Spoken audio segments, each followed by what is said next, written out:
Okay. Good morning to all of you. Let's start the class. तो हम लोग अभी पढ़ेंगे स्ट्रेटजिक अल्टरनेटिव, जो आपकी नेक्स्ट यूनिट है उसका फर्स्ट टॉपिक है। Alternative strategy for growth. जो आपका ऑर्गेनाइजेशन है उसकी ग्रोथ के लिए कुछ अल्टरनेटिव स्ट्रेटजीज होती हैं, वो कौन कौन सी होती हैं। तो सबसे पहले तो आप ये देख लीजिए कि स्ट्रेटजी क्या होती है। आप ऑलरेडी पढ़ चुके हैं स्ट्रेटजी क्या होती है, ऑब्जेक्टिव क्या होते हैं, गोल्स क्या होते हैं, और विजन मिशन ये सब पढ़ चुके हैं। लेकिन फिर भी एक ओवरव्यू हम लोग देख लेते हैं, फिर जैसे जैसे आगे बढ़ते जाएंगे हम लोग इसको देखते जाएंगे। ठीक। A strategy is a unified, comprehensive, and integrated plan that relates the strategic advantage of the firm to the challenge of the environment. It is designed to ensure that the basic objective of the enterprise are achieved through proper execution by the organization. अब मतलब कि ये आपका एक plan है। Strategy क्या होती है? एक ऐसी प्लान है जो आप जो एक्सटर्नल या इंटरनल एनवायरनमेंट है उनके बेनिफिट के लिए, उनसे बेनिफिट लेने के लिए बनाते हैं। इसलिए जिसकी वजह से आप अपने अगर वो प्लान आप प्रॉपरली एग्जीक्यूट करते हैं तो आपने जो ऑर्गेनाइजेशनल ऑब्जेक्टिव सेट कर रखे हैं उनको अचीव कर सकते हैं। मीन्स स्ट्रेटजी एक ऐसा प्लान है जो आप एनवायरमेंटल बेनिफिट के लिए ऑर्गेनाइजेशनल ऑब्जेक्टिव अचीव करने के लिए आप बनाते हैं। ठीक। तो ये आपका एक डेफिनेशन है स्ट्रेटजी की। अब देखिए लेवल्स ऑफ स्ट्रेटजीज कितनी होती हैं। मेनली वैसे तो देखा जाए 3 तरह की होती हैं। इसमें भी आप कई तरह की पढ़ सकते हैं, लेकिन इसमें अभी जब हम चूंकि कारपोरेट लेवल की पढ़ रहे हैं तो इसमें हम अल्टरनेटिव सीरीज पढ़ रहे हैं। तो इसमें हम पढ़ रहे हैं कारपोरेट लेवल स्ट्रेटजी होती है, बिजनेस लेवल स्ट्रेटजी होती है, और फंक्शनल लेवल स्ट्रेटजी होती है। सबसे पहले कारपोरेट, फिर बिजनेस लेवल, फिर फंक्शनल लेवल। कारपोरेट मतलब होता है एक वाइड एरिया में, बिजनेस लेवल उससे नीचे, और फंक्शनल लेवल जो हमारे जो ऑर्गेनाइजेशनल फंक्शंस होते हैं उसके बेस पर। तो ये हमारे पास 3 लेवल की स्ट्रेटजी हैं जिनको हम एनालाइज करेंगे। अब देखिए कारपोरेट लेवल स्ट्रेटजिक अल्टरनेटिव क्या होते हैं ये हमें पढ़ना है। ये आपका जो टॉपिक है वो ये है कि आपके अल्टरनेटिव स्ट्रेटजिक अल्टरनेटिव क्या हैं ग्रोथ के लिए, आपके कारपोरेट के लिए। सबसे पहला एक ये डायग्राम है, यहाँ पर देख लीजिए कि उसमें क्या क्या दिया हुआ है। इसमें आपकी 4 तरह की मेन स्ट्रेटजी होती हैं जो अल्टरनेटिव है। कौन कौन सी? तो पहली है स्टेबिलिटी स्ट्रेटजी, दूसरी है एक्सपेंशन स्ट्रेटजी, तीसरी है रिट्रेंचमेंट स्ट्रेटजी, चौथी है कॉम्बिनेशन स्ट्रेटजी। ये 4 मेन है कारपोरेट लेवल में। इसके अलावा इनके अंदर भी कई कई पार्ट होते हैं। जैसे स्टेबिलिटी स्ट्रेटजी के अलावा अंदर इसके जो टाइप्स, इसको डिवाइड कर सकते हैं हम। नो चेंज स्ट्रेटजीज है, pause proceed with option strategies, profit strategies. ये आपकी स्टेबिलिटी स्ट्रेटजी के पार्ट हैं। एक्सपेंशन स्ट्रेटजी के क्या पार्ट हैं? Concentration, integration, diversification, cooperation and internationalisation. इसमें से जो कॉन्सेप्ट ये वाला पार्ट थोड़ा हमारा मेन रहेगा क्योंकि ये एक्सपेंशन है ग्रोथ के लिए, तो हम इस पर ज़्यादा ध्यान देंगे। ठीक। इसके अलावा एक और होता है डिजिटलाइजेशन। डिजिटलाइजेशन में क्या होता है आप आगे अभी देखें। फिर रिट्रेंचमेंट स्ट्रेटजी में के कुछ पार्ट हैं, टर्न अराउंड, डिवेस्टमेंट, लिक्विडेशन। फिर आपका कॉम्बिनेशन स्ट्रेटजी के कुछ पार्ट हैं, simultaneous, sequential, combination of both. ये आपका एक चार्ट है जो आपके कॉर्पोरेट लेवल की स्ट्रेटजी है उसमें कौन कौन सी स्ट्रेटजी इस्तेमाल होती है। वो ये सारी की सारी हम धीरे धीरे एक एक करके पढ़ेंगे और इनके बारे में हम जानेंगे। सबसे पहले बात करते हैं स्टेबिलिटी स्ट्रेटजी। स्टेबिलिटी स्ट्रेटजीज क्या होती है? A firm pursues stability strategy when. अब कोई भी ऑर्गेनाइजेशन है वो स्टेबिलिटी स्ट्रेटजी को कब अपनाती है? देखिए, it continues to serve the public in the same product or services, market and function sectors as defined in its business definition. Its main strategic decision focus on incremental improvement of functional performance. कहते हैं कि जब आपको stability strategy firm अपनाते हैं ये कब अपनाते हैं? जब फर्म अपने प्रोडक्ट या सर्विसेज जो भी प्रोड्यूस कर रही है उसको सिमिलर रखती है, उसको सिमिलर रखती है, मतलब कि उसमें ज़्यादा चेंजेस नहीं होते हैं। किसमें? जो बिजनेस ने अपनी डेफिनेशन दी, अपने बिजनेस के कुछ विजन और मिशन होते हैं। तो विजन और मिशन में क्या होता है? बिजनेस डिफाइन करता है कि उसको क्या करना है, उसको क्या करना है, उसमें डिफाइन होता है। तो वो उसी के अकॉर्डिंग काम करते हैं और उसी के अकॉर्डिंग अपने प्रोडक्ट या सर्विसेज को या उसके मार्केट को या उसके जो फंक्शन सेक्टर है उसको वो काम करता है उसी के अकॉर्डिंग। ठीक, मतलब कि इसमें ज्यादा चेंजेस नहीं होते हैं। It's main study decision focus on incremental improvement of functional performance. उसका मेन फोकस किसमें होता है? कि जो वो काम कर रहे हैं उसको बढ़ाते रहें। जो वो काम कर रहे हैं, जैसे आप उनको एक मिशन है कि अपने कस्टमर को क्वालिटी प्रोडक्ट देना है। मान लीजिए कि अपने प्रोडक्ट कस्टमर को उनको क्वालिटी प्रोडक्ट देना है, तो वो क्या करेंगे? उसमें हमेशा बेटर क्वालिटी इंप्रूवमेंट के लिए वो देखेंगे।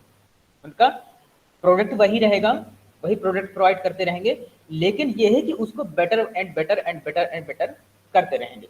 उसकी क्वालिटी में इंप्रूवमेंट हमेशा करते रहेंगे। क्यों? क्योंकि उनका मेन विजन मिशन वही है कि अपने कस्टमर्स को उनको क्वालिटी प्रोवाइड करनी है। तो जो इस तरह की स्ट्रेटजी होती हैं वो कहलाती हैं स्टेबिलिटी स्ट्रेटजी, जिसमें सेम प्रोडक्ट या सर्विस होती है या मार्केट फंक्शन या जो भी होता है वो सब सेम रहता है, लेकिन वो उसी में इम्प्रूवमेंट करते रहते हैं, उसके उसी में इम्प्रूवमेंट वो करते रहते हैं। नाउ स्टेबिलिटी स्ट्रेटजी क्यों जरूरी होती है? स्टेबिलिटी स्ट्रेटजी के आप ये कह सकते हैं कि इसका इंपॉर्टेंस क्या है, इसके बेनिफिट्स क्या हैं या इसके एडवांटेजेस क्या हैं। तो जो स्टेबिलिटी स्ट्रेटजी होती है वो लेस रिस्की होती है, उसमें रिस्क कम होता है, उसमें रिस्क कम होता है। क्यों? क्योंकि उसमें चेंजेस ज़्यादा नहीं होते हैं, less changes and people feel comfortable with things as they are. तो क्योंकि ज़्यादा चेंजेस होते नहीं, तो उसमें जो वर्कर्स होते हैं या एम्प्लॉय होते हैं वो कंफर्ट फील करते हैं कि बार बार उनको कुछ भी चेंज नहीं करना है। कम रिस्की होता है, उसमें चेंजेस कम होते हैं, और जो उसमें वर्कर्स या एम्प्लॉय होते हैं वो कंफर्ट फील करते हैं। इसके अलावा environment faced is relatively stable. जो इसमें एनवायरमेंटल फैक्टर होते हैं, जो इसमें एनवायरमेंटल फैक्टर होते हैं वो मोस्टली लगभग स्टेबल होते हैं, मतलब कि स्थिर रहते हैं, ज़्यादा चेंजेस नहीं होते हैं। और ये अगर बात करें तो ये इंटरनल फैक्टर मोस्टली इसमें जो है स्टेबल रहते हैं, क्योंकि एक्सटर्नल फैक्टर का तो कोई आप बोल नहीं सकते हैं कि कब चेंज हो जाए। लेकिन हाँ ये है कि जो इंटरनल फैक्टर हैं वो मोस्टली आपके स्टेबल रहते हैं। Now expansion may be perceived as being threatening. जो स्टेबल स्ट्रेटजी है उसमें ये मानते हैं कि अगर वो अपने बिजनेस को बढ़ाएंगे तो हो सकता है उनको प्रॉब्लम हो जाए। अगर वो अपने बिजनेस को बढ़ाएंगे, एक्सपेंड करेंगे, तो वो सोचते हैं कि उनको उससे प्रॉब्लम हो सकती है, तो वो जितना है उसी में स्टेबल रहने की कोशिश करते हैं और उसी में इम्प्रूवमेंट करते रहते हैं और उसी से ही अपना प्रॉफिट जनरेट करते रहते हैं, अपने प्रॉफिट को उसी से बढ़ाते रहते हैं ज़्यादा एक्सपेंशन किए हुए बगैर। Consolidate is a short through stabilising after a period of rapid expansion. आप कहते हैं कि अगर आपका ज़्यादा तेजी से एक्सपेंड हो रहा है, अगर ज़्यादा तेजी से कुछ चेंज हो रहा है, एक्सपेंशन हो रहा है, तो कंसोलिडेशन थॉट को आप थोड़ा बहुत उसके एक्सपेंशन के बारे में सोच सकते हैं। आप थोड़ा बहुत उसके एक्सपेंशन के बारे में सोच सकते हैं अगर आप देख रहे हैं कि कुछ इंटरनल फैक्टर या एक्सटर्नल फैक्टर कुछ ऐसे हैं जो ज़्यादा इम्पैक्ट कर रहे हैं। लेकिन हाँ एक टाइम पीरियड के बाद, एक टाइम पीरियड के बाद आप उसमें थोड़ा बहुत चेंजेस के लिए सोच सकते हैं। तो ये आपके जो स्टेबिलिटी स्ट्रेटजी है उसके कुछ इंपॉर्टेंस या एडवांटेजेस कह सकते हैं। कितने तरह की स्टेबिलिटी स्ट्रेटजीज होती हैं? मेन तीन तरह की हमने अभी पीछे चार्ट में देखा, हमने चार्ट में देखा तीन तरह की strategy. No change, pause proceed with caution strategy, profit strategy. तो अब उसमें से हम पहला देखते हैं no change strategy. No change strategy में क्या है? Taking no decision sometimes is a decision too. कभी कभी इनका मानना होता है कि अगर हम डिसीजन नहीं लेते हैं तब भी वो एक डिसीजन ही, ना डिसीजन लेना भी एक डिसीजन ही है, उनका ये मानना है। ठीक, this strategy is relevant in predictable and certain external environment and stable organisation environment. मैंने अभी यही चीज बताई थी कि इसमें आपके जो स्ट्रेटजी होती है वो प्रेडिक्टेबल होती हैं, आप इनका अनुमान लगा सकते हैं। और इसमें कुछ एक्सटर्नल एनवायरनमेंट होते हैं, कुछ एक्सटर्नल एनवायरनमेंट और ऑर्गेनाइजेशन के जो अंदर के इंटरनल एनवायरनमेंट फैक्टर होते हैं। मतलब कि इंटरनल फैक्टर और कुछ एक्सटर्नल फैक्टर वो क्या होते हैं, स्टेबल होते हैं, वो स्टेबल होते हैं। यहाँ पर सर्टेन एक्सटर्नल फैक्टर का मतलब है कि आपके कुछ ही फैक्टर हो सकते हैं ऐसे एक्सटर्नल जो स्टेबल हो सकते हैं, सारे फैक्टर्स स्टेबल नहीं हो सकते। हाँ, आपके ऑर्गेनाइजेशन के अंदर के फैक्टर आपके स्टेबल हो सकते हैं, स्थिर हो सकते हैं। अब ये कौन सी ऑर्गेनाइजेशन इसको मोस्टली फॉलो करते हैं? Small and medium size firms rely on this strategy. जो छोटे और मीडियम साइज के ऑर्गेनाइजेशन हैं वो मोस्टली इसको फॉलो करते हैं। इसको जो छोटे और मीडियम साइज के ऑर्गेनाइजेशन है मोस्टली वही इसको फॉलो करते हैं। प्रॉफिट स्ट्रेटजी क्या होती है? थिंग्स डू चेंज, चीजें बदलती रहती हैं। It is assume that the problem is short lived. ये माना जाता है कि आपकी जो प्रॉब्लम है वो कुछ ही समय के लिए होती है, हमेशा नहीं रहती है। Only motive is sustaining profitability for a temporary phase. आपका मोटिव क्या है? आपको प्रॉफिट इनकम करनी है। आपको मोस्टली इसमें आपका मोटिव क्या होता है कि आपको अपनी प्रॉफिटेबिलिटी को ही बढ़ाना है। Now it works only if the problems are really short lived. याद रखिएगा, प्रॉफिट स्ट्रेटजीज तभी काम करती हैं, अब ये मान के चलिए कि जो प्रॉब्लम है शॉर्ट टर्म के लिए, अगर आपकी यही प्रॉब्लम लंबे समय के लिए हो जाए तो फिर आपकी परिस्थितियां सिचुएशंस चेंज हो सकती हैं। Situation can be change if your problem was longer. अगर आपकी प्रॉब्लम लंबी जाती है तो आपकी क्या है, प्रॉब्लम हो सकती है। इस तरह की स्ट्रेटजीज हैं। तो इस तरह की स्ट्रेटजी में ये माना जाता है कि आप जो भी प्रॉब्लम फेस करते हैं वो बहुत शॉर्ट टर्म के लिए होती है, एक दो दिन में खत्म हो जाएंगी। पता चला कि अगर आपका लंबा अगर आपका चलेगा प्रॉब्लम तो उससे क्या होगा, ऑर्गेनाइजेशन उसको कब तक फेस करेगा? मोस्टली हमने बताया कि स्मॉल और मीडियम साइज के ऑर्गेनाइजेशन होते हैं, तो अगर उनमें इस तरह की प्रॉब्लम ज़्यादा लंबी हो जाएंगी तो उसमें फिर सर्वाइव करना प्रॉब्लम हो जाएगा। ठीक, तो इस तरह की जो जिसमें होता है ज़्यादा चेंजेस नहीं होते और जिसमें प्रॉब्लम्स ये मानी जाती हैं कि शॉर्ट टर्म के लिए होती हैं, और अगर शॉर्ट टर्म से ज़्यादा हो जाएंगी तो फिर वो प्रॉब्लम उसमें ज़्यादा हो सकती है और इसका मेन मोटिव केवल प्रॉफिट होता है। तो इस तरह की जो स्ट्रेटजी बनाते हैं वो होती है profit strategy. Pause proceed with caution strategy क्या होती है? It is employed to test the ground before moving ahead with a full fledge corporate strategy. क्या क्या होता है? It is employed to test, मतलब कि आपको पहले ग्राउंड लेवल पर इसको टेस्ट करते हैं, फिर इसके बाद पूरे कॉर्पोरेट पर इसको अप्लाई करते हैं। पहले इसको टेस्ट करते हैं, फिर इसको अप्लाई करते हैं। The purpose is to let the system adopt to the new strategy. अब ये इसको टेस्ट क्यों करते हैं? टेस्ट इसलिए करते हैं जिससे आप न्यू स्ट्रेटजीज को अडॉप्ट कर सकें।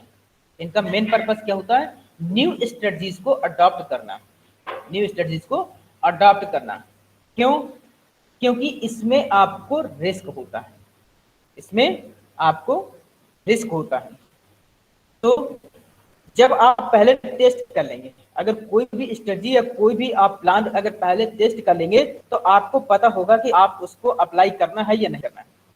अगर वो टेस्टिंग में सही हो रहा है, इसीलिए बहुत से प्रोडक्ट या बहुत से प्लानिंग ऐसी होती हैं जिनको पहले टेस्ट किया जाता है। जब वो टेस्ट हो जाती हैं तभी आगे आपका उसको अप्लाई करते हैं। ठीक है ना? अब it is deliberate and conscious attempt. अब ऐसा क्यों? ये जानबूझ करके, समझदारी वाला, कॉन्शियस माने समझदारी और डेलिब्रेट माने जानबूझ करके, ये जानबूझ करके ये किया जाता है। ऐसा क्यों? ताकि आपको पता लग सके कि आपका ऑर्गेनाइजेशन किस स्टेज में है, आपकी ऑर्गेनाइजेशन या कॉर्पोरेट इस स्ट्रेटजी को एप्लीकेबल कर पाएगी या नहीं कर पाएगी। अगर वो टेस्टिंग में फेल हो जाती है तो फिर आप उसको अप्लाई नहीं करते। अगर हो जाती है तो फिर आप जब नई कोई अभी बनती है, कोई नई स्ट्रेटजी या प्लान बनाते हैं तो एक बार उसको टेस्टिंग की जाती है। ठीक, ग्राउंड लेवल पर आप उसको टेस्ट कर लेते हैं। अगर वो स्मॉल लेवल पर सक्सेस हो जाती है तो फिर आपको क्या करते हैं, उसको अपने पूरे ऑर्गेनाइजेशन में उसको अप्लाई कर देते हैं। तो ये हो गई आपकी कौन सी? Stability strategy. स्टेबिलिटी स्ट्रेटजी के 3 पार्ट। अब आगे आते हैं, अगला है एक्सपेंशन स्टडी। ये मेन है और इससे रिलेटेड आपके क्वेश्चंस पूछे जाते हैं एग्जाम में। आपके क्वेश्चंस इससे आएंगे, एक्सपेंशन स्टडी से। एक्सपेंशन स्टडी में क्या होता है? Concentration strategy, integration strategy, diversification strategy, corporation strategy, internationalisation strategy, digitalisation strategy. ये सारी की सारी स्ट्रेटजी हैं। इसमें से जो ऊपर की चार हैं वो काफ़ी इंपॉर्टेंट है। इंपॉर्टेंट सभी हैं, एग्जाम में कोई भी पूछी जा सकती है, लेकिन आप जो है इसको ध्यान से पढ़िएगा क्योंकि एग्जाम में आता है। एक्सपेंशन स्ट्रेटजी क्या होती है, जरा इसको समझ लेते हैं एक बार। The corporate strategy of expansion is followed when an organization aims at high growth by sustainability, broadening the scope of one or more of its business in terms of their respective customer groups, customer functions, and alternative technologies, singly, silently, or jointly in order to improve its overall performance. Expansion का मतलब क्या होता है? अपना बढ़ाना, expand करना। अब expand क्या कर सकते हैं? कंपनी अपनी स्ट्रेटजी कब बनाती है?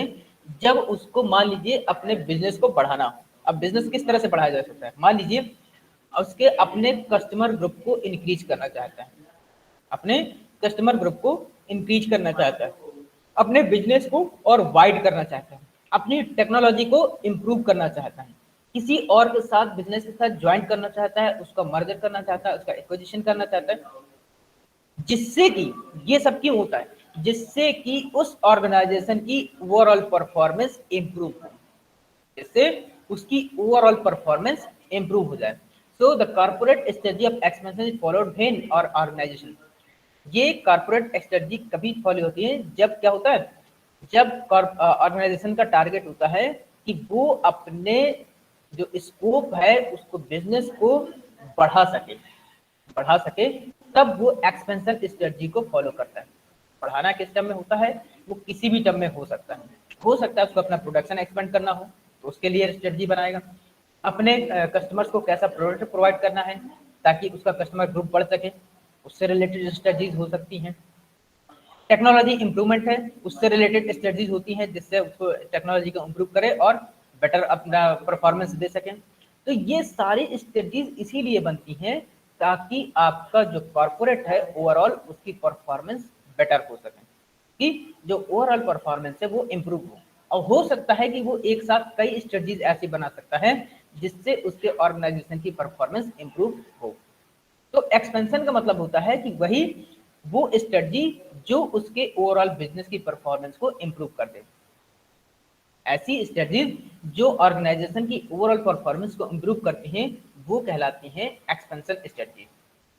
वो किसी भी टर्म में हो सकती है, कस्टमर ग्रुप के इंक्रीज में, कस्टमर फंक्शंस के इंक्रीज में, टेक्नोलॉजी के इंप्रूवमेंट में, प्रोडक्शन के इंप्रूवमेंट में, क्वालिटी इंप्रूवमेंट में, प्राइस से रिलेटेड, किसी भी रिलेटेड हो सकती है वो। ठीक, अब ये ऐसा क्यों है? It may become imperative when the environment demands increasing pace of activity. ये आपकी जो ऑर्गेनाइजेशन है उसकी इच्छा पर डिपेंड करता है, ये ऑर्गेनाइजेशन की इच्छा पर डिपेंड करता है। It may become imperative when the environment demands increasing pace of activity. मान लीजिए कि जो आपकी डिमांड है ये कभी बढ़ गई या कुछ ऐसे चेंजेस हो गए, जो कुछ फैक्टर्स होते हैं, कुछ ऐसे फैक्टर्स जो चेंज हो रहे हैं जिसकी वजह से आपको लगता है कि अब आपको अपनी स्ट्रेटजी को चेंज करने की जरूरत है। आपको कुछ न्यू स्ट्रेटजीज आपको अप्लाई करनी चाहिए। जो आपके ऐसी डिमांड आ रही है, जो कुछ फैक्टर्स ऐसे हैं जो आपके बिजनेस को इन्फ्लुएंस कर रहे हैं, तब आप इस स्ट्रेटजी को अपना सकते हैं। Increasing size may lead to more control over the market with a competitors. जब आप अपने कंपनी की ऑर्गेनाइजेशन के साइज को बढ़ा रहे हैं तो इसका मतलब क्या होता है? इसका मतलब ये होता है कि आप ज़्यादा मार्केट को कवर करना चाहते हैं, आप ज़्यादा से ज़्यादा मार्केट शेयर को लेना चाहते हैं और उसमें अपने कॉम्पिटिटर से भी, आपके कॉम्पिटिटर हैं उनको भी आप पीछे छोड़ना चाहते हैं। आप अपने चाहते हैं कि आपके कॉम्पिटिटर पीछे हो जाएं और आपका मार्केट शेयर पर ज़्यादा कब्जा हो। तो जब आप ज़्यादा कंट्रोल चाहते हैं मार्केट पर, जितना ज़्यादा आपका मार्केट पर कंट्रोल होगा उतना ही ज़्यादा आपका प्रॉफिट बढ़ेगा। ठीक, आपने देखा होगा कि ऐसे बहुत सी कंपनीज हैं जो अपने कॉम्पिटिटर को पीछे करने के लिए कभी प्राइस को डाउन कर देती हैं, क्वालिटी इंप्रूवमेंट के लिए इस तरह के बहुत सी स्ट्रेटजी या टेक्निक्स अपनाते हैं। और वो इतनी आसानी से नहीं होती है, उसके लिए बहुत रिसर्च करनी पड़ती है।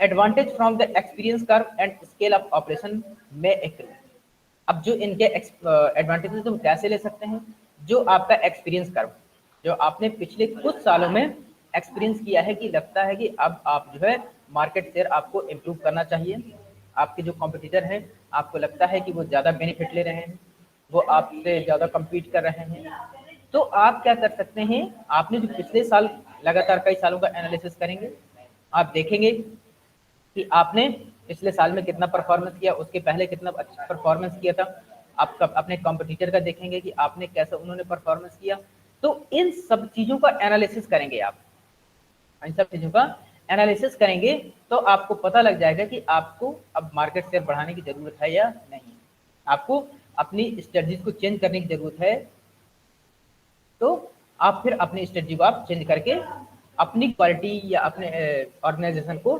इम्प्रूव कर सकते हैं, परफॉर्मेंस को उसकी इम्प्रूव कर सकते हैं। अब ये एक्सपेंशन कैसे कर सकते हैं, एक्सपेंशन आप कर सकते हैं कॉन्सेंट्रेशन के थ्रू, इंटीग्रेशन के थ्रू, डाइवर्सिफिकेशन के थ्रू, कॉपरेशन के थ्रू, इंटरनेशनलाइजेशन के थ्रू और डिजिटलाइजेशन के थ्रू। ठीक, तो देखते हैं इनमें से एक एक करके। एक्सपेंशन थ्रू कंसंट्रेशन, कंसंट्रेशन के थ्रू एक्सपेंशन कैसे होता है। Concentration is a simple, concentration, concentration का मतलब क्या होता है, एक जगह पर फोकस करना, कंसंट्रेट का मतलब होता है फोकस करना। First level type of expansion strategy, it involves converging resources in one और more of a firm business in terms of their customers respective customer needs, customer function or alternative technology, either silently or jointly in such a manner that expansion results। ये आपका पहले level का expansion strategy, ये simple एक पहले level की strategy है। इसमें क्या होता है, आपका एक या एक से अधिक जो बिजनेस फर्म है, आपकी एक या एक से जो भी अधिक बिजनेस फर्म है, उनमें से क्या करते हैं, आप अपनी कस्टमर नीड को लेकर के या कस्टमर के फंक्शन या कोई अल्टरनेटिव टेक्नोलॉजी है, आप उसको इंक्रीज कर रहे हैं, आप उसको इम्प्रूव कर रहे हैं। अब जैसे मान लीजिए कि आप इस समय एक कंपनी चला रहे हैं और आपका कोई एक कंपटीटर है जो आपसे बहुत नीचे है, लेकिन उसका भी मार्केट शेयर काफ़ी है, उसका भी मार्केट शेयर है, लेकिन उसकी वैल्यू, आपकी जो टर्नओवर है उसका कम है। ठीक, आप क्या करेंगे, हो सकता है कि आप उसको चाहें कि आप हमारे साथ मैच कर लीजिए, आप हमारे ब्रांड को देखिए। जैसे अभी क्या हुआ था कि जो जियो की वजह से है बहुत से नेटवर्क का मार्केट शेयर कम हो गया था, जियो की वजह से बहुत से नेटवर्क जो कम्युनिकेशन कंपनीज हैं उनका मार्केट शेयर कम हो गया, तो वोडाफोन ने आइडिया के साथ अपना मर्ज कर लिया, वोडाफोन ने क्या किया, आइडिया के साथ मर्ज कर लिया। इसके पहले आपने देखा होगा कि एक आता था हच और एसआर का, हचीशन एसआर आता था, तो क्या था, हच ने एसआर को पूरा मर्ज कर लिया था, खत्म कर दिया था, पूरा एक्वायर कर लिया था। तो क्या होता है कि जब आपको लगता है कि आपके कॉम्पिटिटर बहुत बड़े हैं, तो आपको अपना मार्केट शेयर बढ़ाने के लिए आप किसी न किसी के साथ ज्वाइंट हो सकते हैं, जैसे यहाँ पर वोडाफोन ने आइडिया के साथ ज्वाइंट वेंचर किया हुआ है।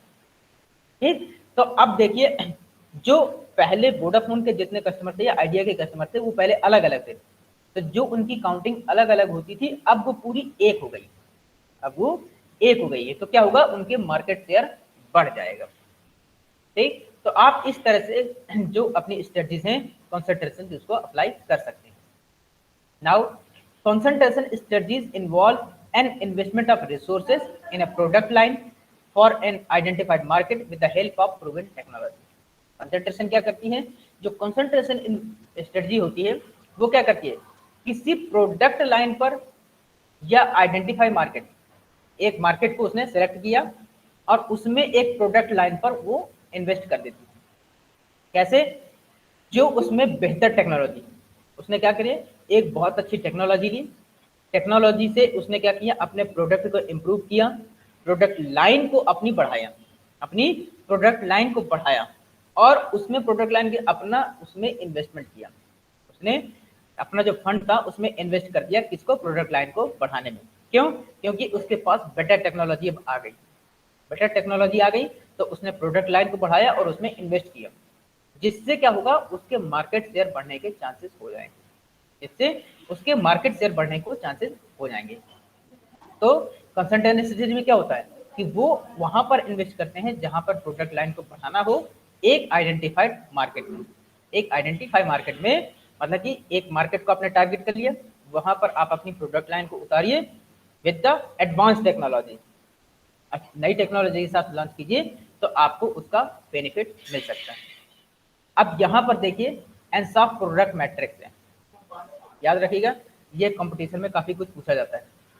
ठीक, एनसॉफ प्रोडक्ट मार्केट मैट्रिक्स है ये, ठीक है ना। यहाँ पर देखिए जो ऊपर सबसे दिया है प्रोडक्ट, प्रोडक्ट में क्या दिया प्रेजेंट और न्यू, फिर यहाँ पर दिया मार्केट प्रेजेंट और न्यू। जो प्रेजेंट प्रोडक्ट मार्केट और प्रेजेंट और न्यू का मतलब है कि अभी प्रेजेंट जो करंट में चल रहा है, और ये न्यू का मतलब है आपने नया प्रोडक्ट निकाला डेवलप किया। ठीक, यहाँ पर मार्केट आपने जो आपका करंट में मार्केट चल रहा है दैट इज प्रेजेंट मार्केट, और जो यहाँ पर न्यू में है मतलब कि ये आपका न्यू मार्केट आपने डेवलप किया है या आइडेंटिफाई किया है, टारगेट किया है। ठीक, तो जो अब सबसे पहले देखिए market penetration, market development, product development और डाइवर्सिफिकेशन। तो अब यहां पर बात करते हैं जो प्रेजेंट में प्रोडक्ट और मार्केट, प्रेजेंट में प्रोडक्ट और मार्केट क्या है।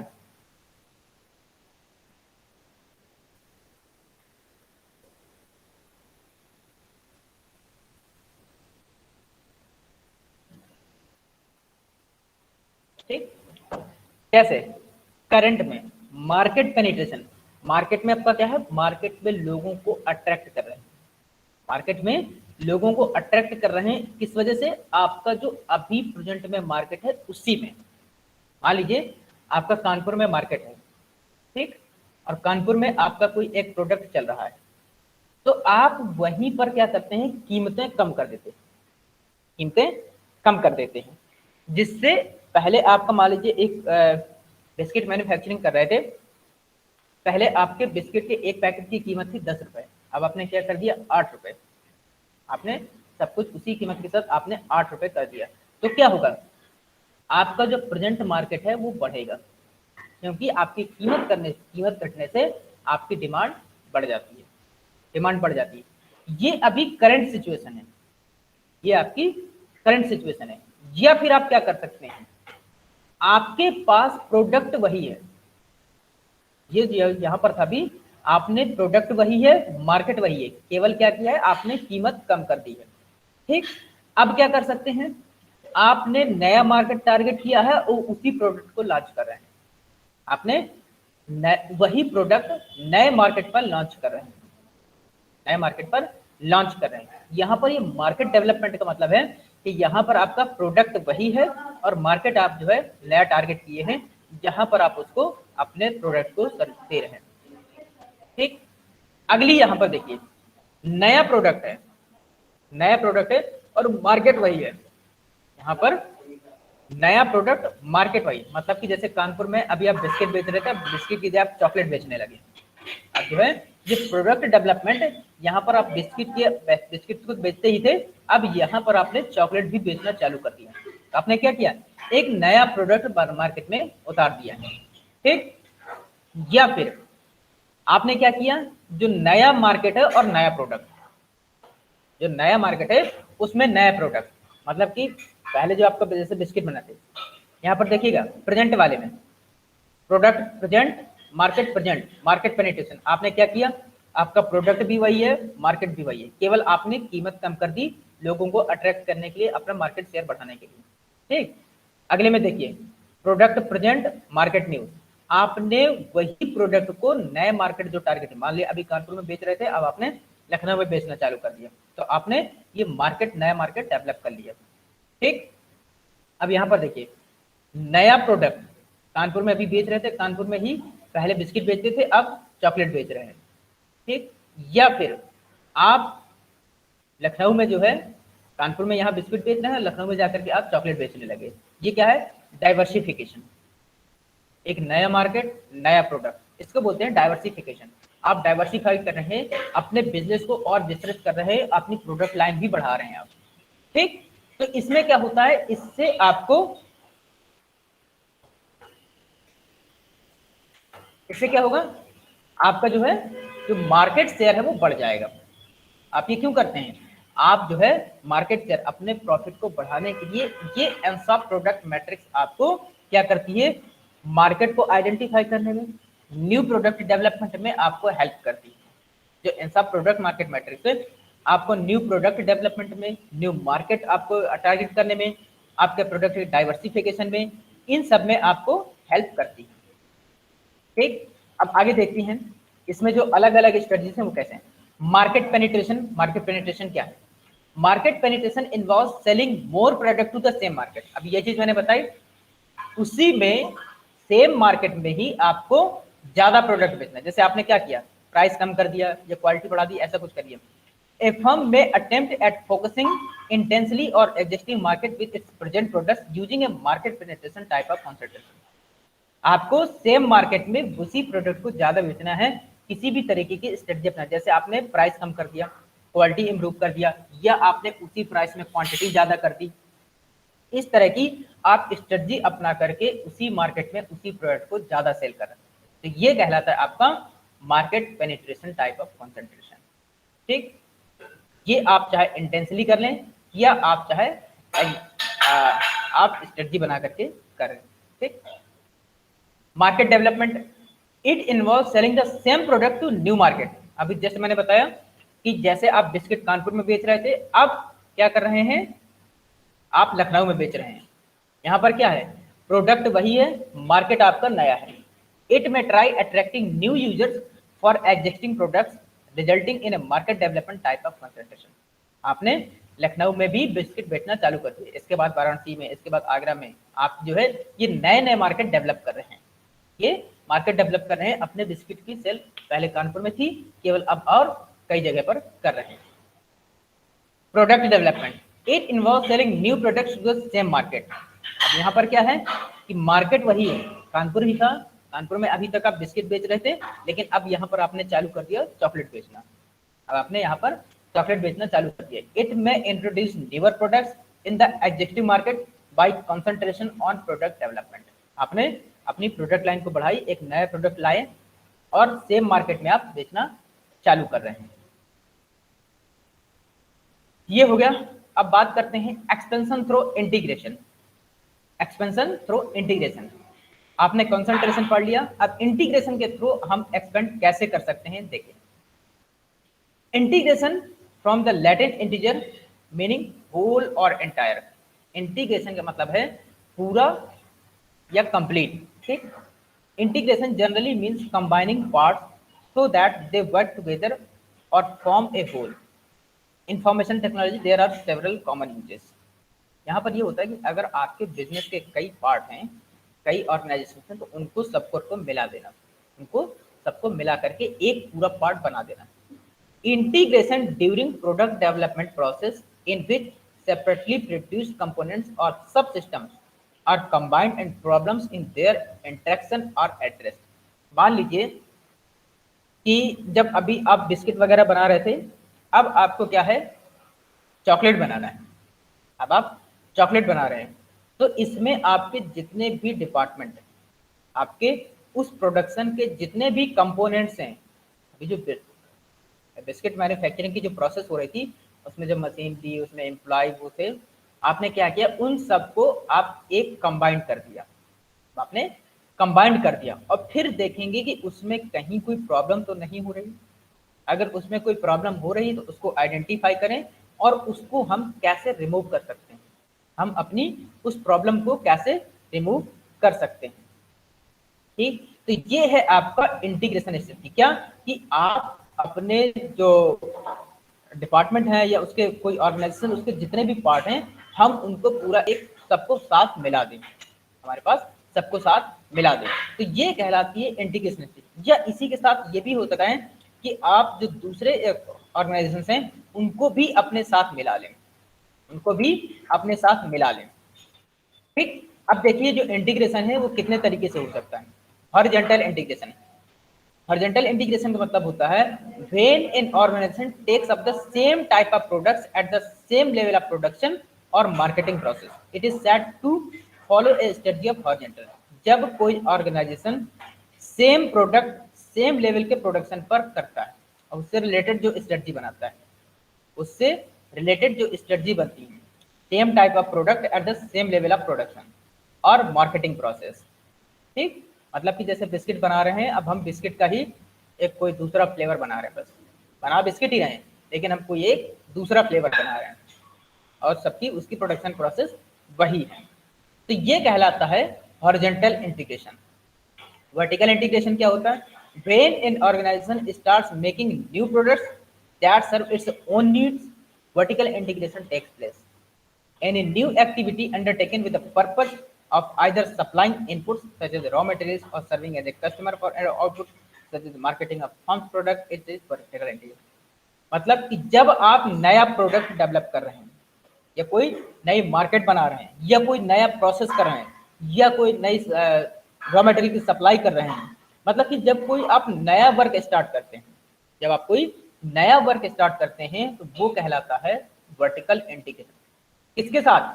मान लीजिए आपके साथ पहले कोई एक प्रोसेस चल रही है और उसी के साथ आप एक नई प्रोसेस चालू कर रहे हैं। मान लीजिए आप बिस्किट बना रहे हैं एक कंपनी में, ऑर्गेनाइजेशन में, अब उसी ऑर्गेनाइजेशन में आपने क्या किया, एक दूसरा प्रोडक्ट बनाना चालू कर दिया, एक दूसरा प्रोडक्ट बनाना चालू कर दिया। यह हो सकता है कि आपने जो अभी तक बना रहे थे उसकी जगह आप जो है कुछ और बनाने लगे वहीं पर सब कुछ, या आपने जो अभी मार्केटिंग स्ट्रेटजीज अपनाई हैं उनकी वो तो अपना ही रहे, उसके साथ आप कुछ और नई स्ट्रेटजीज ट्राई कर रहे हैं और नई स्ट्रेटजीज, मार्केटिंग स्ट्रेटजीज आप बना रहे हैं। तो जब इस तरह का इंटीग्रेशन होता है और जब उन सबको साथ लेकर के कोई स्ट्रेटजी बनाते हैं तो वो कहलाती है vertical integration. Expansion through diversification. Diversification का मतलब कि डाइवर्सिफाई करना। ठीक, when new products are made for new market then diversification takes place. जब नया प्रोडक्ट नए मार्केट के लिए बनाया जाता है तो उसको बोलते हैं डाइवर्सिफिकेशन। डाइवर्सिफिकेशन का मतलब होता है विस्तृत, आपको और विस्तार करना और विभेदीकरण करना।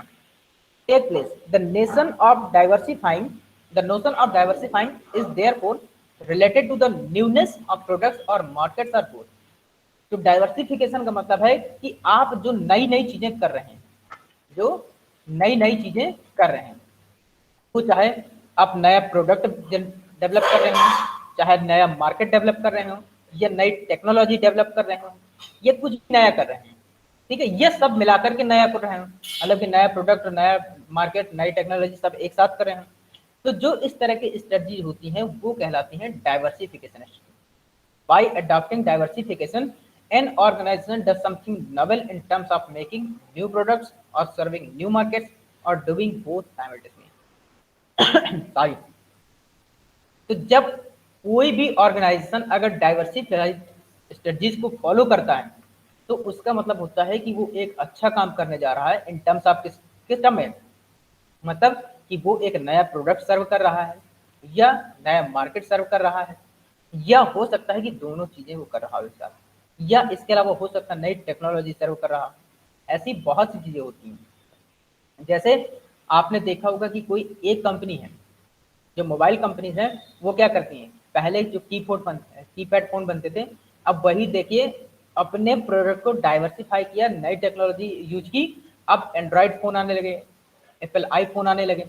तो जब एक कंपनी हो, मान लीजिए कोई एक कंपनी है, मान लीजिए माइक्रोमैक्स की है, माइक्रोमैक्स कंपनी कीपैड फोन भी बनाती है। अब उसने क्या किया, अपने आप को और डाइवर्सिफाई किया, मार्केट के हिसाब से नई टेक्नोलॉजी लाई, और उसने क्या किया कि एंड्रॉयड फोन बनाया और उसमें बढ़िया अच्छे अच्छे फीचर और क्वालिटी दी है ने, या दोनों को साथ एक साथ टेक्नोलॉजी के साथ साथ बेटर क्वालिटी, बेटर प्राइस, सब कुछ बेहतरीन तरीके से दिया, ठीक है ना। तो उसने क्या किया, अपनी स्ट्रेटजीज को डाइवर्सिफाई किया। ठीक, now concentric diversification। concentric diversification है if the new business is in any way related to the original business in terms of the customer group served, customer function performed or alternative technologies employed, then it is concentric diversification। अगर कोई भी नया business, मतलब कि कोई एक पहले से चल रहा ऑर्गेनाइजेशन है और एक वो नया बिजनेस स्टार्ट कर रहे हैं, ठीक है ना, और वो क्या थे, पिछले वाले से रिलेटेड है, वो पिछले वाले से रिलेटेड है। चाहे वो कस्टमर ग्रुप सर्विसेज हो या कस्टमर फंक्शन से रिलेटेड हो या कोई अल्टरनेटिव टेक्नोलॉजी से रिलेटेड हो। तो इस तरह की जो स्ट्रेटजीज होती हैं वो कहलाती हैं कॉन्सेंट्रिक डाइवर्सिफिकेशन। एग्जाम्पल के तौर पर देखिए, अब रिलायंस ने क्या किया है, पहले उसका रिलायंस फ्रेश एक चलता था, रिलायंस फ्रेश चलता था जिसमें उसके वो डिपार्टमेंटल स्टोर टाइप के होते थे। अब उसने क्या किया है कि उसमें बहुत सी ऐसी नई चीजें ऐड कर दी हैं, उसने बहुत सी नई चीजें ऐड कर दी हैं जो आप पूरा एक छोटा सा मॉल टाइप का है, आप उसको ले सकते हैं और आप उसको बिजनेस कर सकते हैं। रिलायंस फ्रेश पहले क्या था, केवल जो मेजर सिटीज थी उन्हीं में था, अब वो छोटे छोटे टाउन, छोटे डिस्ट्रिक्ट, इवन रूरल एरिया तक वो पहुंच रहा है। उसका कॉन्सेप्ट वही रिलायंस फ्रेश वाला ही है।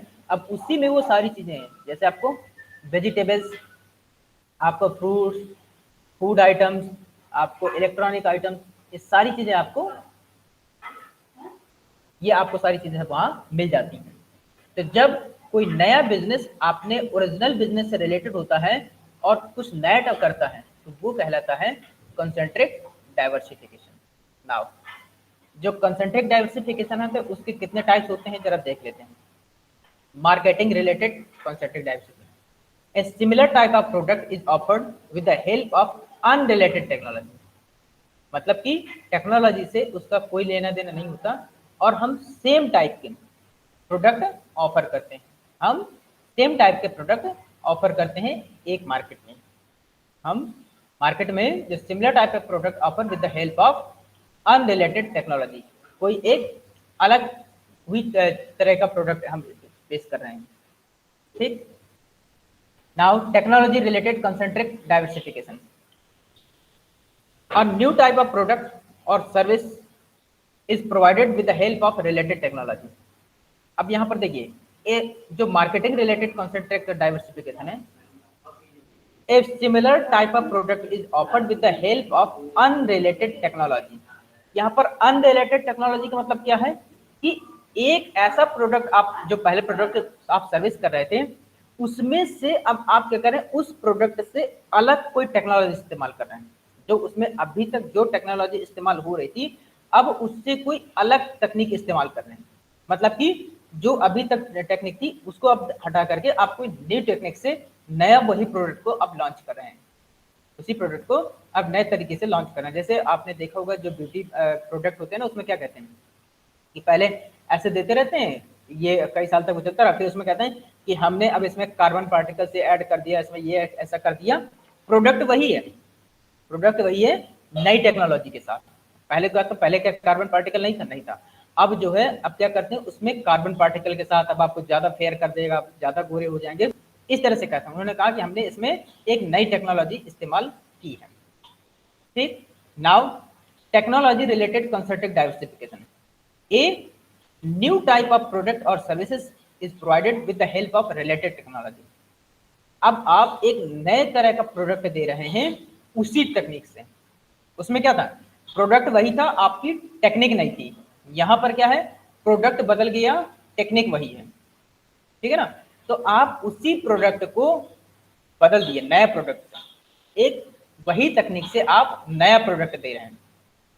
ठीक, जैसे पहले पार्ले-जी बिस्किट आता था, वो सिंपल सा बिस्किट होता था, टेक्नोलॉजी वही है। अब उन्होंने क्या किया, एक नया फ्लेवर दे दिया, अब उन्होंने वनीला फ्लेवर दे दिया, तो अब क्या हुआ, आपको एक नया प्रोडक्ट मिल गया। या फिर आपकी जो कैंडी आ गई, वो मान लीजिए कि जो टेक्नोलॉजी को इस्तेमाल कर रहे थे उसमें सब उन्होंने कैंडी बनाना चालू कर दिया, जैसे कैंडी चालू कर दिया, तो पहले आप जो बिस्किट मिलते थे अब आपको वो कैंडी किट मिल रही है। तो ये कहलाता है technology related concentric diversification. Now अब इन दोनों का बोथ कॉम्बिनेशन हो सकता है, यह हो सकता है कि आप इन दोनों को मिलाकर के बनाएं। Marketing and technology related concentric diversification, a similar type of product or service is provided with the help of related technology। a similar type of product मतलब कि वही प्रोडक्ट और उसी टेक्निक को इस्तेमाल करके आप दे रहे हैं, उसी प्रोडक्ट को उसी तकनीक का इस्तेमाल करके आप दे रहे हैं। तो जो इस तरह की स्ट्रेटजी कहलाती है वो कहलाती है marketing and technology related concentric diversification. ये आपका कॉन्ग्लोमेरेट, ये जो है आपका पूछा जाता है, कॉन्ग्लोमेरेट आपके एग्जाम में आ सकता है शॉर्ट क्वेश्चन में। कॉन्ग्लोमरेट क्या होता है? When an organisation adopt a strategy which requires taking up those activities which are unrelated to the existing business definition of any of its business, it is conglomerate diversification। जब कोई organisation ऐसी strategy को अपनाता है जो उसके पहले business से अनरिलेटेड है, उसमें नहीं, मतलब कि कोई ऐसी सॉरी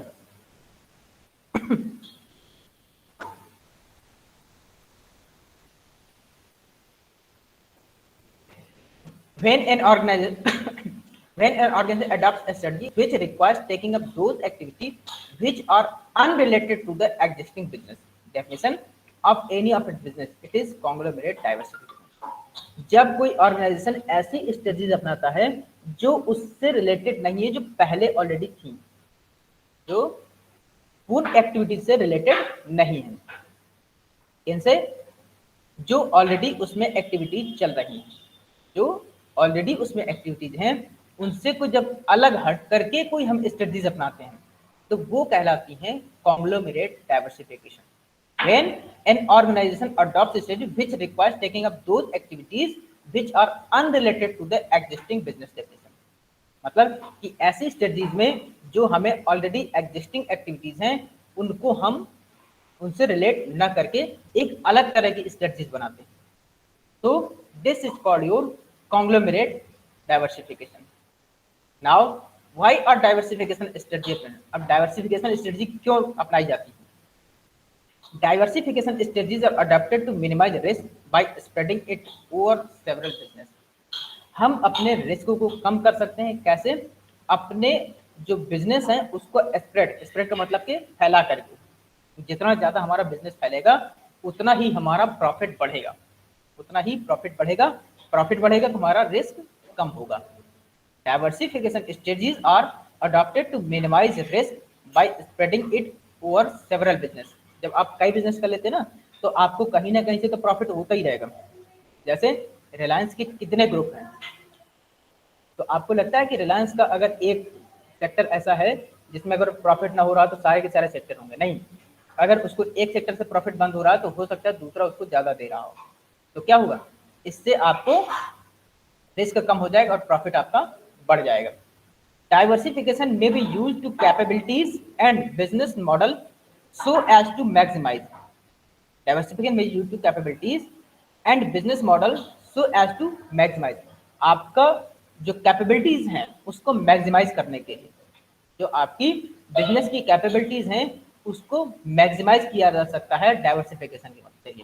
डाइवर्सिफिकेशन का मतलब है आप उसको और स्प्रेड कर रहे हैं, आप उसको वाइड कर रहे हैं, तो जिससे आपके जो इंटरनल स्ट्रेंथ है, जो इंटरनल स्ट्रेंथ है वो आपकी बढ़ जाएगी और जो वीकनेसेस हैं वो कम होंगी। जो आपकी इंटरनल स्ट्रेंथ है और वीकनेसेस हैं वो आप उसको कंट्रोल कर सकते हैं। स्ट्रेंथ आपकी बढ़ जाएंगी और वीकनेसेस आपकी कम हो जाएंगी। Now diversification may be the only way out if growth is in existing business is block due to environment and regulatory factors. अब देखिए गवर्नमेंट के ऐसे बहुत से कुछ रूल्स हैं और ये एनवायरमेंटल फैक्टर होते हैं, इंटरनल और एक्सटर्नल दोनों तरह के, कि अगर आपका बिजनेस कभी बंद होने की कगार पर हो तो डाइवर्सिफिकेशन के द्वारा आप अपने बिजनेस को ग्रो कर सकते हैं। डाइवर्सिफिकेशन के द्वारा आप अपने बिजनेस को ग्रो कर सकते हैं। कैसे? मान लीजिए आपको लगता है कि जिस बिजनेस में आप हैं, जिस बिजनेस में हैं उसमें आपकी ग्रोथ नहीं हो रही है, आपकी ग्रोथ नहीं हो रही, तो आप क्या करेंगे? आप जो है उसको डाइवर्सिफाई करेंगे। कैसे? हो सकता है कि आप एक अलग फील्ड में जाकर के नई टेक्नोलॉजी अपना करके जो आपके पास प्रोडक्ट या सर्विसेज प्रोवाइड कर रहे हैं उसको मॉडिफाई करके आप उसको फिर से लॉन्च कर दें, फिर से लॉन्च कर दें। तो इससे क्या होगा कि मे बी पॉसिबल कि वो आपकी न्यू चीज़ आपके कस्टमर्स को अट्रैक्ट करें। आप फिर से एक रिसर्च कीजिए, आप रिसर्च कीजिए कि आपके कस्टमर्स को क्या है, तो आपका बिजनेस जो ब्लॉक होने की कंडीशन पर आ गया है किसी कारण से, वो आप उसमें रिसर्च करके उसको दूर कर सकते हैं और उसको एक न्यू तरीके से प्रेजेंट कर सकते हैं अपने प्रोडक्ट या सर्विसेज को जो आप मैन्युफैक्चर कर रहे हैं। तो ये है आपका डाइवर्सिफिकेशन स्ट्रेटजी। ठीक, डाइवर्सिफिकेशन का मतलब होता है कि आप अपने प्रोडक्ट लाइन को बढ़ा सकते हैं, आप अपने बिजनेस को बढ़ा सकते हैं, आप अपने मार्केट को बढ़ा सकते हैं, आप नई टेक्नोलॉजी को अपना सकते हैं। इस तरह से किसी भी तरीके से आप अपने बिजनेस को ग्रो कर सकते हैं। So this is diversification strategy हम क्यों करते हैं। अब यहाँ तक आज हो गया, बाकी इंटरनेशनलाइजेशन हम लोग कल पढ़ेंगे। तो अब यहाँ तक अगर किसी को कोई प्रॉब्लम हो तो पूछ सकता है। या everybody write down your name in the chat box please. सभी लोग चैट बॉक्स में अपना नाम लिख दीजिए प्लीज। जिन लोगों ने लिख दिया है वो नहीं लिखेंगे, जिन लोगों ने नहीं लिखा है वो अपना नाम प्लीज लिख दें। यही आपकी अटेंडेंस होगी। इसका मेरे पास रिकॉर्ड रहता है ना। The class is over now. जिन लोगों ने अपना नाम लिख दिया है और जिनकी कोई क्वेरी नहीं है, दे कैन लीव नाउ, और if someone has any query और the candidates who have not written their name in the chat box, so they can stay.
Priya, आपने नाम नहीं लिखा बेटा आपने।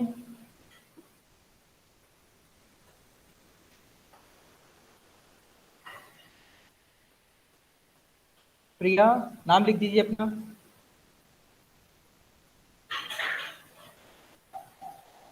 नाम कॉल तो है, नाम भी Rajput.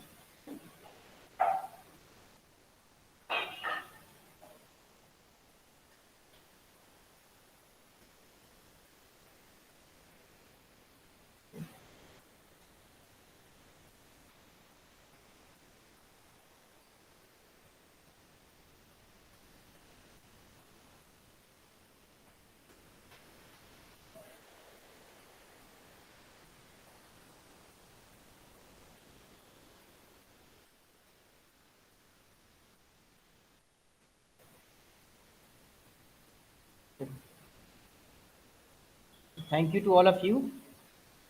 See you tomorrow with continuation of this topic.